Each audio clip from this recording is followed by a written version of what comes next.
But staying with that story, defence experts say South Africa has the capacity and the expertise to improve management of the borders. Government earlier this year launched the Border Management Authority, which aims to strengthen control measures at our country's ports of entry and, of course, all along our borders.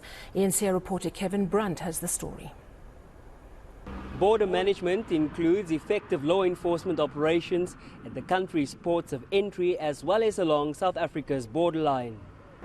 Retired South African National Defence Force Colonel David Peddle stresses that sufficient personnel, combating corruption and proper equipment are key to addressing inefficient border management. They have to have sufficient people to manage not only the operational deployment but the leave and training requirements they need as well. It means they effectively have to triple the numbers they have, such as they might have. And I worked out, broadly speaking, they would need a minimum of 20,000 people to be able to operate effectively on the ground, and that is without tripling up in terms of leave and training requirements. Now, at this stage, they've not done that. So the deployment of BMA are largely at the ports of entry. Experts have stressed government needs to establish a more effective border management system for South Africa to prosper. The suggested approach to put this under Home Affairs, it is the best practice at what happens everywhere in the world, and I think it's a process in the right direction. But as to whether there's capacity, that's another question. We know that they lack capacity.